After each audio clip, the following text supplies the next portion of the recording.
Hi, this is Lisa, and this is my video showing the concrete, representational, and abstract models for the 5th grade standard, grade 5, number and operations in base 10, standard 6, which in kid-friendly language would be I can divide 4-digit numbers or dividends by 2-digit numbers divisors using strategies based on place value, and I can illustrate and explain a division problem using equations, arrays, and/or models.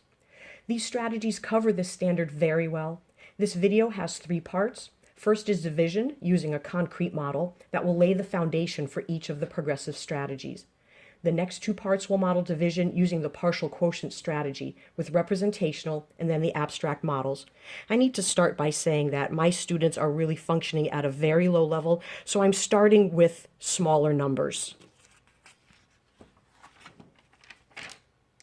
I'll be using base 10 blocks in this concrete model to illustrate and explain the calculation using rectangular arrays. So here we go. 156 divided by 12. The first thing I point out to my students is the shape of the division symbol. I ask them, what shape does this look like? They quickly say that it looks like an unfinished rectangle. Perfect. So I pull out the amount of the dividend using the fewest number of blocks. A 100 flat, 5 tens, and 6 units. Our goal is to build a rectangle. This 12 shows the height of the rectangle. The unknown side is the width, height and width. So let's start building. Using the largest blocks first, we want to create a rectangle that is 12 blocks tall. I stress to my students, we're just looking at how tall this is. So we have 10, 11, 12. Using the remaining pieces to complete this rectangle. 10, 11, 12, 10, 11, 12, 10, 11, 12. Make sure that we don't change the height of our rectangle. It must stay 12 the entire length. Once you have established the height, only build left to right. When the rectangle is complete, I have my students observe its width. This rectangle is 10, 11, 12, 13 blocks wide.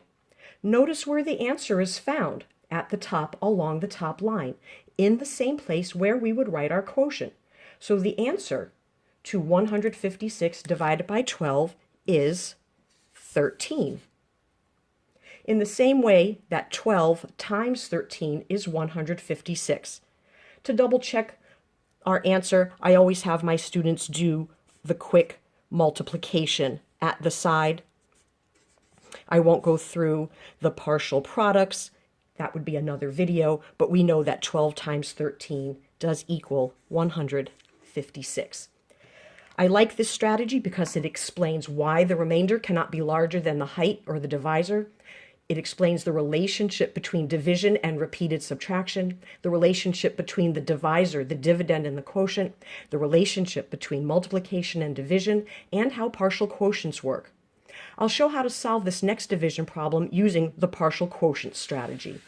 I should start by saying that I find this partial quotient a good starter method to build the concept of how the traditional algorithm works. I need my students to understand how it works first, not just to get the answer the way most adults do. If all I wanted them to do was to get an answer, I'd have them use their calculator. I stress to my students to use this representational method only with the simplest drawings and calculations. After all, a strategy is not meant to be complicated. It's meant to be quick. Hopefully I can show you how simple it can be.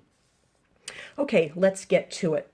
462 divided by 22. For this example, we'll quickly build the dividend by drawing the fewest number of blocks. So I'll draw 100, 200, 300, 400, 10, 20, 30, 40, 50, 60, 61, 62. I have them go back and check to make sure that they've built the number correctly. 100, 200, 300, 400, 10, 20, 30, 40, 50, 60, 61, 62. I come up and I notice that the height of my rectangular array is going to be 22 units.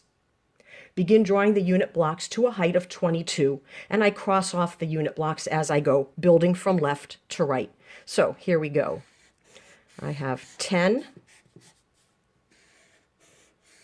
20, 21, 22, 10, 20, 21, 22, 10, 20, 21, 22. Because we have a visual, we can see the width is 10, 20, 21. We know the quotient is 21 as well. When the students begin to use partial quotients, they don't have the advantage of seeing this completed rectangle. But after practice, the students realize that there is a common pattern of groups that can be made. That's groups of 10s and groups of 1s.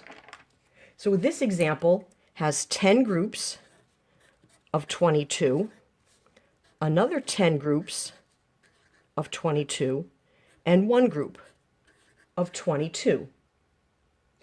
10 groups plus 10 groups plus one group equals 22 groups of 21. Sorry, 21 groups of 22. Remember, the purpose is to push the concept that division is just like multiplication, where we're creating equal groups. So my quotient is 21. So I built with concrete models first so students can clearly see groups, which leads to why we create groups to solve part of the answer little by little. In this final section, I hope to make this make more sense as I demonstrate partial quotients without the concrete or representational models. My students have worked for weeks with the base 10 blocks and drawing representational models to find quotients. Now it's time for them to transfer from the concrete representational models to paper, pencil, abstract models. I want my students to continue with the concept of creating equal groups. These equal groups have a pattern of grouping the divisor by 10s and 1s. Let's get started. Again, I'm using smaller numbers as I introduce this abstract method of division. So let's look at 785 divided by 5. Using the partial quotient strategy, we can capitalize on our students' strengths, which are their multiplication skills. So this is how I set up the problem. I write 785 divided by 5. We explain 785, which is our dividend, and our divisor is 5. I repeat this math vocabulary constantly so my students can remember them. This is where things are a little different from the traditional method. We're going to draw a long line down the side. This will separate the number of equal groups we'll be taking out and the number of items we still need to take out. The first thing I have my students think about are their easy multiplication facts. Most of them are pretty fluent with their 1s, 2s, 5s, and 10s. So we will start recording 5 times 1 equals 5. Because of the 10s rule, we know that 5 times 10 equals 50. And we know that 5 times 100 equals 500. I want to make sure that my products are not more than 785 because I can't take more than that from 785. I'll go ahead and write one more set of facts. 5 times 2 equals 10. 5 times 20 equals 100. I don't want to go any farther because 1,000 is greater than 785, and I can't take 1,000 from 785. One thing to note, a lot of students will want to write a laundry list of basic facts. Don't let them do this. This strategy will work with a bare minimum of known facts. So these are the facts that my students have mastered. Looking at my dividend 785, I need to know how many groups of 5 I can take away. So I look at my facts over here. I see that I can take away 100 groups, so I draw a line. I record 5 times 100. I circle my partial quotient 100 to keep track of them. I record 500 under 785, and I subtract.